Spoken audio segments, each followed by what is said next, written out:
So I was thinking about making a recap video for MLG Atlanta. I know it's actually a few days out, and it's honestly just because I've been at work, and also it's a pretty rough time to get back from Atlanta due to flights and stuff like that for me personally. So I wanted to make a video because obviously if you're watching this video, most likely you pretty much know what happened in the tournament. United ends up winning. OpTic Gaming, despite winning 3-0 in the first best of 5, it can't really close it out in the end and basically kind of get destroyed in the last map of Series 2 in Game 5, like I said. So you most likely know that, right? You know what happened. You know as far as certain things are considered. But I wanted to kind of make a video about what we learned from MLG Atlanta, because there's a lot we learned, right? There's a lot of different things that we learned at this event. To be honest, this to me was one of the best events that I've ever been to, let alone, I think, from the community's perspective, one of the best ever ran production-wise, as far as storylines, as far as videos, promos, anything, really. This was probably one of the best events in Call of Duty esports history, which is an honor for me to say because I was there, I was casting there as well. Honestly, it was an honor to be there. It really was. Just the atmosphere, the entire, things around this particular event. Obviously, it's a huge event, $200,000 tournament. Every team was there. It's basically like a mini COD champs in some cases, as far as prize pool and as far as like overall, stature, I guess you could say, or as far as like, overall. It was a huge event, right? It was a massive event, I think, from the entire perspective. So like I said, I wanted to talk about today my opinions, or really not my opinions, but just overall what we learned from this event. Because like I said, we learned a lot as far as the placements that took place, along the lines of like certain moments that happened throughout the tournament. And one thing that I want to talk about, and obviously it does focus on the team who ended up winning this tournament, was United. United comes in and ended up winning this tournament. They've been looking very, very good in their online 2Ks. And I made it making a tweet, which was fairly controversial. It wasn't intended to be that way, but I knew that something would come with it. And basically what I personally said was that I think it's time that we stop calling online warriors, if they start to have consistent results. And I think it was Maven who said this. And as soon as he said it, I was like, yeah, that's exactly how I feel as far as this is concerned. Because basically what he said was that consistent results, online or not, are consistent results nonetheless. And I don't know if that's the exact quote. I kind of just made that up on the spot. But it's essentially the same line of thinking, which is basically what I've been thinking for a very long time. I just couldn't really put it into words. And that's true, right? And I think United's case is very conclusive to that. I think it definitely shows case that is most likely the fact of how Call of Duty works now. And I also made this tweet. I was like, it's insane how many online warriors previously who were known back in AW. Ghost wasn't as big for it, but there were still people who were known as online warriors. You can even say in Black Ops 3. How many guys who have been known as just online jokes, online warriors, anything you really want to throw at them, and yet they've played very well on LAN. There were 2 players indirectly who were known for being massive online warriors. Like, they were known for just being absolute trash. They were known for never going to perform. They were never going to be on a top team. 2 of those guys were Temp, and another one was Octane. Look at them now, right? Temp has obviously not played due to his age restrictions, and I believe he's getting ready to play very soon. I think he turns 18 within a few months, as far as I'm concerned. But regardless, was a top player back in AW whenever the age wasn't a big deal. And then also Octane, right? Octane in the same title of being called an online joke back in, well, I think he was on DT at the time. Might have been on Justice. I think he was on Justice actually at the time. Was known as being a complete online joke. Couldn't do anything, most likely, when it came down to LAN. And then in the exact same title that he's called that, becomes a top 3 overall AR player in the game. So, to me, I'm getting really tired of hearing the same online, quotes. But if their results are consistently happening the same way, because United's they were winning tournaments. They were, kind of being in the top. They were facing off against OpTic Gaming and FaZe and Envy day after day after day, tournament after tournament after tournament. And even if they didn't win, they were still having very, very close maps with them. And then they come to this tournament and they beat every top team, right? They go 4-0 in groups, which was pretty much, I personally predicted them to come out first in their groups. And I'll be honest with you, I did not expect that to happen. I'll be straight up, even though my predictions say otherwise. I said I think they'll come out first in their group, but I think that's a huge mistake that I'm making. I did say that I think they would place top 5, but I did not expect it. I really didn't. Regardless of what I've said, I didn't expect them to do that well, especially for winning the entire thing and the composure that they had too, which was pretty insane. So, like I said, I'm not a huge fan of calling people online players anymore, and the entire reason of me saying this entire spiel, right, is to say that I think we are coming upon the next generation of Call of Duty esports professionals. We saw, like I said, great performances from the E United guys. It seems that every year there is a team who comes out of nowhere and just surprises everyone. This tournament, to me, is so interesting as far as like the entire placements are concerned, how everything kind of worked out, that I don't think we've seen a crazier result as far as who's won since maybe very early on, like in Black Ops 1, when Leverage started to make a little bit of a comeback, or not a comeback, but kind of like a storm, but they were still known as being a top team. Like I said, there were times where a team would come from the open bracket and win the event. I know Fear did that back in MLG Raleigh. I'm just trying to think of like odd placements that have ever happened. TR at AW Champs finishing second, which was incredible. And then maybe the run by Denial back in Ghost, when they ended up winning the entire tournament, which not a whole lot of people predicted them to do. They were kind of an underdog in some cases coming into that, but they were still known as a top team. E United was a top team, but they changed one player coming from MLG Vegas, where they didn't have the best performance in the world. Gunless was the only player who played well whatsoever on that team. And then they come into this tournament. Gunless still plays consistent, gets the entire MVP trophy for the E United side. Of course, the team who wins gets the MVP trophy. But I feel like we are coming upon a new generation, not just of E United, but of younger teams. I mean, there was a major case for Panda as well. Fastball, Profizi, both playing incredible, and they were doing well with unconventional weapons that they had used prior, right? I've been casting over Fastball for a very long time. I mean, since the early points of AW when I first started casting, and there were issues whenever he was on Vex because teams didn't want to play them because of their ban protects when it came down to Black Ops 3. Whatever team he was on, nobody wanted to play against them. I've also been casting over Profizi since Advanced Warfare, whenever he was on Team Vanquish back in the day with guys like GodRX and Pemby and whatnot. I mean, and even Pemby's on this team too. So these guys have been playing for a long time and are still doing the exact same thing. It's not like they've changed anything up. It's just that they've kind of come into their own as time has kind of gone on. So to me, there's a lot of really interesting stuff that you look at this tournament and you're like, results, they're obviously here and they're there. But I think we are really coming on the new generation of professional players. I think STDX as well, those guys who are on that team are guys to watch out for, even heading into ESWC, because we start to see them make little strides here and there. You start to see players kind of starting to come up. And I'm not saying, guys who are older in the scene, like JCap or Crimsix or not really Crimsix started Black Ops 2. But, whoever, right? We had a lot of players who obviously retired back in AW, Burnsoff, Merc, TP, just to name a few. There's obviously many more who did as well, replays even. To me, that LAN League, man, it's going to get extremely crowded. It's going to get very, very crowded.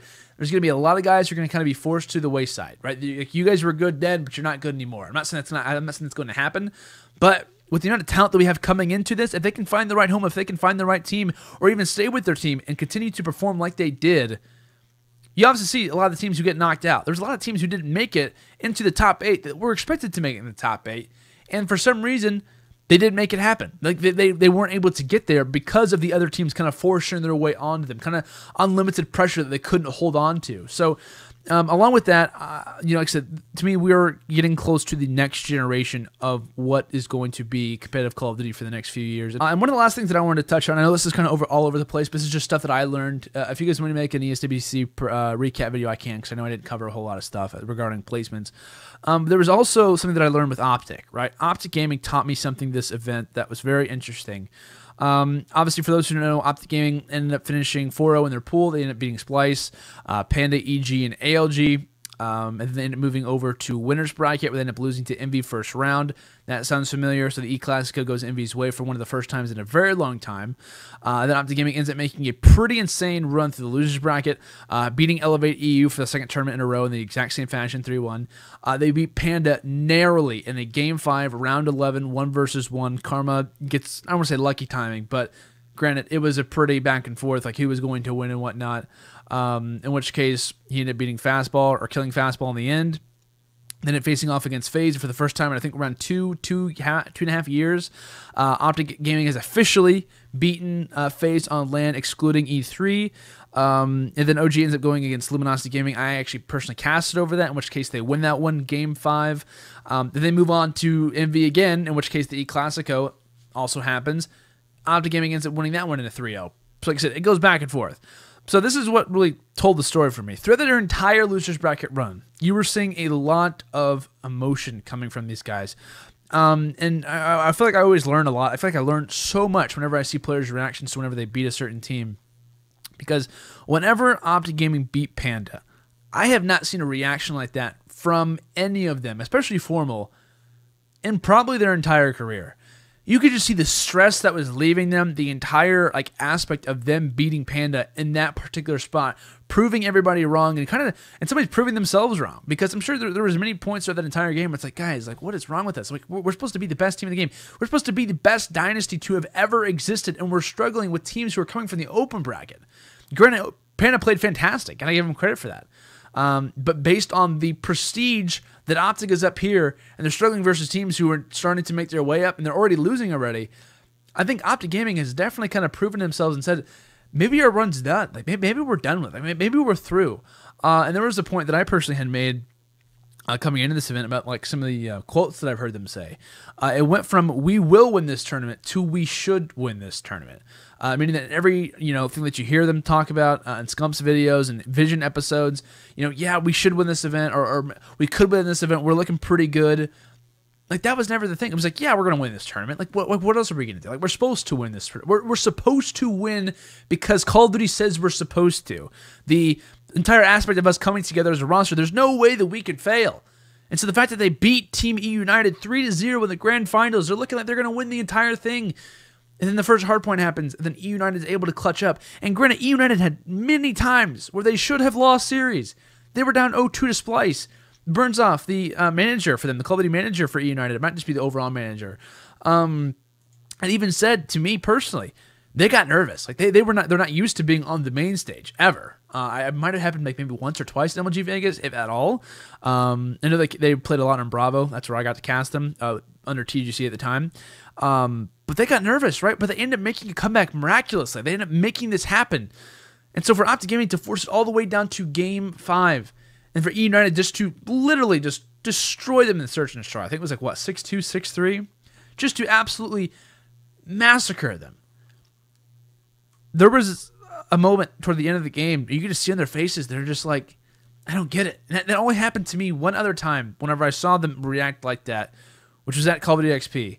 And where Scump is saying, like, how? Like, how did we lose this? Like, we're supposed to win this. It's almost like a destiny for us to win this. From like, it has to happen eventually. Like, OpTic Gaming, like, our nightmare has to end at some point. And for the fact that they can't do it again goes to show that something just isn't working for them. And I don't know what it is. I don't know what the massive problem is going on with them. I'd love to know. I'd love to even help them if it's possible, right? But there's just something that's holding them back. And I'm not sure if it's regarding roster-wise, because of course they played fantastic, right? I mean, you have to look at their run that they made. Anyone who doesn't like OpTic, who loves OpTic, you got to give them credit regardless, because they made an incredible run to the losers bracket. I said beating LG, beating Envy, beating FaZe, beating Elevate and Panda. Like, those are top teams for sure. Excluding maybe Elevate and Panda, if you want to like maybe throw those kind of to the side, like maybe they'll perform at certain tournaments or maybe not. Either way, though, the run that they made was insane. So it's like, it was almost like, yes, like OpTic Gaming's time is finally here. They're going to win it in this fashion. It's a fantastic tournament. It's almost like the Call of Duty gods were tricking us into thinking like this is supposed to, like, it's supposed to end this way. Basically, I had a very long wait from my first flight to my second flight. Coming home, and the entire time I was just like replaying, like Formal's choking sign to Panda, like pointing at them, and you could just see the overall emotion of what they have kind of on their backs coming into each series, and for them to lose in that fashion, going down to the second best of 5, and then just getting destroyed in the last map. Granted, they probably did run out of steam. Who wouldn't run out of steam at that point? I'm not giving them credit. I'm not saying like, oh my gosh, had it been under different circumstances, OpTic Gaming won more matches in the grand final than E United did. It doesn't matter, right? Because E United's in the winner's bracket. OpTic Gaming lost. They lost. They did. Just give it there. I know it's going to probably give me a few dislikes. Who cares, right? Either way, though, you could just see that there is something going on with OpTic Gaming that is just not working. Like I don't know what it is, but it's just like that moment to me kind of summarized OpTic's overall, like everything just kind of fit, if that makes sense. It probably doesn't make sense to anyone else, but it just fit as far as like what that means to them, what that means to the scene whenever United ends up winning, and then it like, yelling at the fans or the crowd, not the fans, but the crowd, and be like, you know what, like you're done. Like, we won. Like, stop talking. I think RC's ended up doing like the talking side. Like, stop talking. And then Pristini's like, yeah, we were ticked off that entire series. Like, no one can call us onliners anymore. And you can see how much focus he had onto that particular thing. First thing, how you feeling?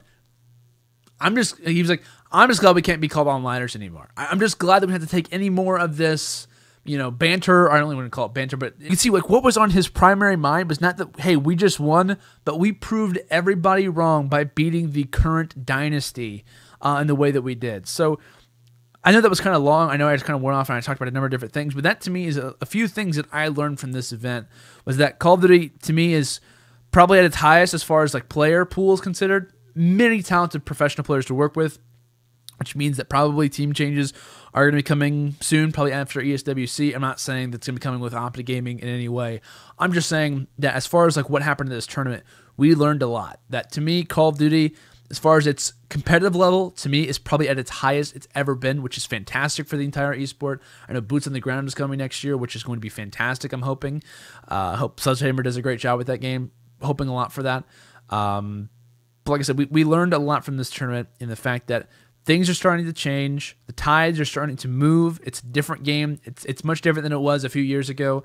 As much as I want to bask in the fact that Black Ops 2 and Ghosts have happened, it's a different game. It's not just a jetpack game. But even when Boots on the Ground happens again, it's a different game now. It's a different season of Call of Duty esports. Something has changed, and to me, it's not a bad thing. And honestly, while I'm not always a huge fan of change or anything like that, it's a needed change to make the esport fresh again. And I'm interested to see how it kind of goes. So, like I said, those are some of the things that I learned from this event. There are many other things that I could talk about regarding it as well. I know I went for a pretty long time, and I'll try to cut this down as far as possible. I'm actually thinking about putting a timer on some of my videos, and I'll obviously do that in future ones.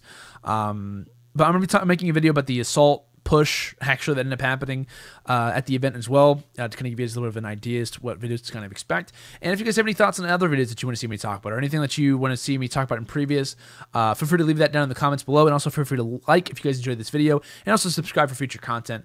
But yeah, guys, that's going to do it for today's video. Thank you so much for watching. Again, I'll see you guys all later. Have a fantastic day, and until next time, peace out.